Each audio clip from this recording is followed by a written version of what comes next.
Hello and welcome to the Redmen TV. It is the starting 11 prediction show. It's Liverpool against Sheffield United at the weekend. And I'm here, as I always am, to try and predict Jurgen Klopp's starting 11 for this one. So first of all, before we get into it, I just want to say from everyone here at the Redmen TV, we just feel so sorry for Alisson Becker, obviously losing his father in such tragic circumstances, Jose Becker. You're in all Liverpool fans' thoughts. And with that, I suppose it is the goalkeeper first and foremost, to be honest with you. And listen, I'm going to put in that Alisson Becker starts this game, and quite honestly, it's up to him whether he wants to start this game. If he thinks he's up for it, then he plays. If he doesn't, then we'll talk about that another time. But yeah, as I mentioned, thoughts are with everyone, from everyone here at Redmen TV and from Liverpool fans around the world. I don't think they'll mind me saying our thoughts go out to you and your family at this hard time. I think Andy Robertson will start left back for Liverpool in this one, and then here's the interesting one. It's the centre back partnership, isn't it? So I think Jurgen's going to play Fabinho in this one. And I think he's going to play him alongside Kabak, and we'll talk about the other centre-backs and stuff like that when we get into the comments in a little bit, and we'll talk about the options that Jurgen's got. Trent Alexander-Arnold will probably start at right-back. And then, yeah, it's going to be more of the same from this Liverpool side moving forwards throughout. It's going to be Gini Wijnaldum, it's going to be Kurt Jones, I guess, or Thiago, although maybe James Milner could come back in for this one. There's definitely an opportunity for Jimmy Milner. Sadio Mane, Mo Salah and Roberto Firmino rounded off. For some reason I've lined these up backwards, but Origi, Alex Oxlade-Chamberlain, Naby Keita, Diogo Jota hopefully on the bench for this one, which would be absolutely bloody lovely, wouldn't it, if Diogo Jota is fit and available for this one. Xherdan Shaqiri, Jimmy Milner as your midfielder and your full-back covering for me. Nat Phillips, Ben Davies, and then I don't know whether it's going to be Kelleher or Adrian. If Kelleher's fit and available, I'd imagine it's going to be Kelleher. If not, nice. I do think it's probably going to be Adrian on the bench, but obviously, if Alisson's not up for this one of them goes in at the back. And I suppose the big question marks, and I can see probably it already started off, Phillips over Kabak, easy, said James there. I imagine the Kabak will start. The question mark is who's going to start alongside him. So you could see something like that with Kabak and maybe Nat Phillips there. What I would really like to see, personally, and indulge me on this one for just a second, if you don't mind. And I just want to say, I don't think there's anything wrong with Nat Phillips. I think he's a really good player, actually. He hasn't put a foot wrong for Liverpool. I'd like to see Davies and Kabak, and therefore something along the lines of that, if Fabinho's willing to start this game and good to start this game. And whether it's Davies and Kabak or Kabak and Phillips or whatever, getting him there, getting him protecting those two at the back, standing in front of them, setting the line, getting back to what we were doing when he'd set the edge in their 40 yards out from their goal, and just going, you're not getting past here, not worried about the centre halves. This is where we start football from. Wave after wave after wave of attacking football, started with Fabinho. And then you can get Wijnaldum into his natural position. I think he's done an all right job, to be honest with you, of filling in at the 6.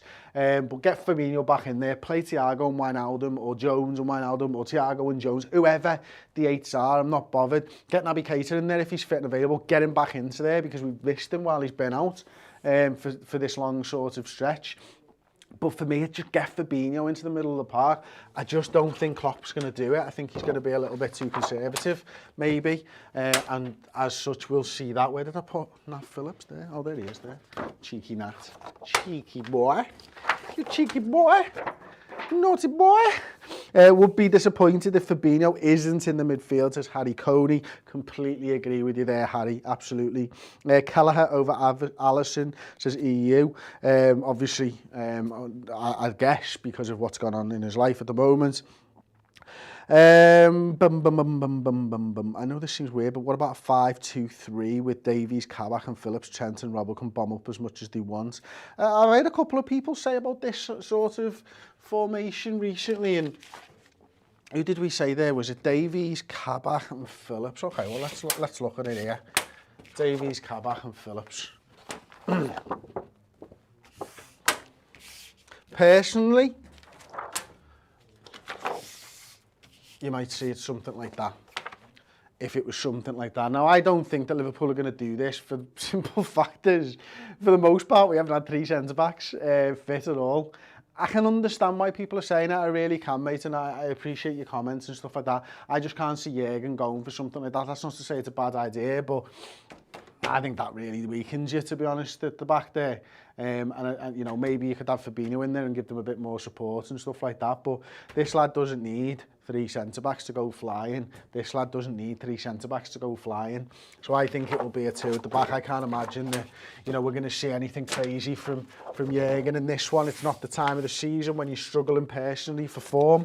In this one, to sort of go a little bit nuts and try and, where have I put Fabinho now?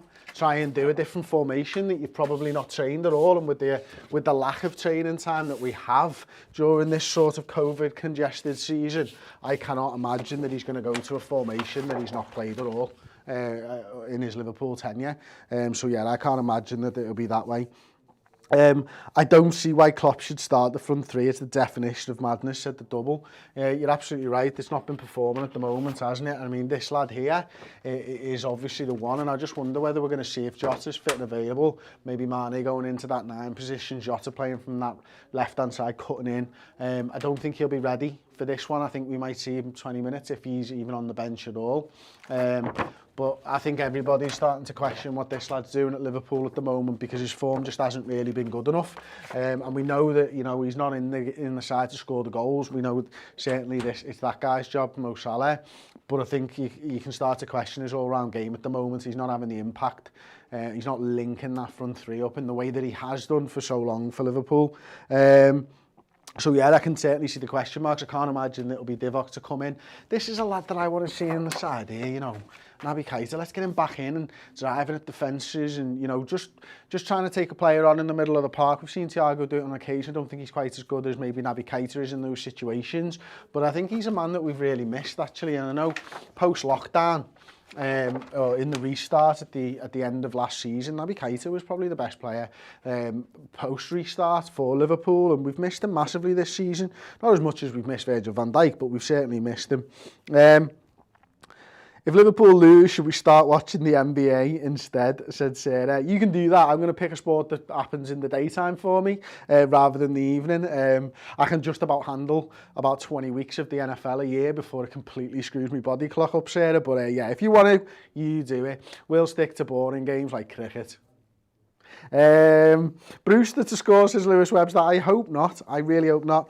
Etchan Ul Hassan, who's a Redmen TV member, with the yellow badge. That's cool, innit? Would you play Ali, Robbo, Kabak, Davies, Trent, Fabinho, Gini, Mane, Thiago, Salah with Jota? What are your thoughts on Thiago in the 10? That's an interesting one, isn't it? So Thiago in the 10, I don't know. I mean, I must admit, if I'm sort of thinking about Liverpool in a 4-2-3-1 with sort of the players that we've got fit and available to us right now, I'd imagine maybe something like that. And again, that's on him, you know.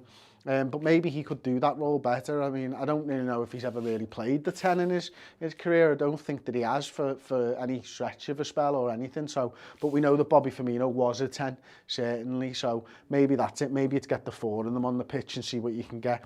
You know, Mane, we know, can play that right-hand side as well. If you want to get the goal scorer, the lad who does score the most goals, who's still the Premier League's top scorer, in the number 9, play Mane on the right, Jota on the left, and Firmino there. But certainly, you know, we could see the likes of Naby Keita, Xherdan Shaqiri, all coming into this role here. But yeah, no, it's a very interesting one, that, isn't it? And I just don't think that, personally, that Jota will be ready for us right now for this game. So as I say, I do think it's probably going to be that sort of 4-3-3 formation that we're all probably a little bit bored with at the moment, because we're not getting the results that we want. Oh my goodness, I'm having a little bit of a mare trying to get all the players back. Okay, too many fouls in the NBA, says Humble Jojo. We're talking about that. Put Naby in the 10 and Phillips and Davies at the back, and Gini, Fabinho, 2 DMs. I like that, yeah. Play the kids, then we might get a result, says James LFC 86. I can see you're very much as happy with the form as I am at the moment. Kevin Ball says Fab hasn't trained yet, so we won't play. I just think Fabinho just gets in there. I really do. I would probably start Kabak and Davies, but I do think Klopp will be conservative in this one. Meme Lord, is Ali okay to play? Don't know, honest answer. Don't know whether he's going to be there mentally. But yeah, bring in Ox, rest one of the midfielders from midweek, maybe even Shaq in for Firmino and go back to the diamond. We played against West Ham, says Jason Ford, and that's an interesting one actually. I think we've seen that we weren't bad in that diamond formation. Shaqiri kind of fits that role, doesn't he? And Shaqiri can play that 10 role actually. Saw him link up quite well with Mo Salah last season when he was playing the 10, or was it even the season before? And we've seen him link up well with Jota as well, so yeah, all good. Cedric Lopez says, how is Paul doing? Paul was just a little bit sick this week. Obviously, he wasn't in the uncensored match build-up show that we did. He's working from home today because he doesn't want to get us sick. So yeah, he'll be right for Sunday, I suppose, and we'll all be here for the watch along as per. But no, thank you very much for joining us today. It's been a pleasure to do the Starting 11. As I mentioned at the top, show thoughts of every Liverpool fan around the world go out to Alisson Becker and his family at this really difficult time. But thank you very much for watching. Don't forget to come back to the channel for the Team News reaction show, and we've got a little bit of an announcement on that one as well, so get that notification bell and make sure you're subscribed, because we've got something really cool lined up for you, and which we will be revealing so close on the Team News reaction show. Thank you very much for watching. We'll see you next time. Ta-ra.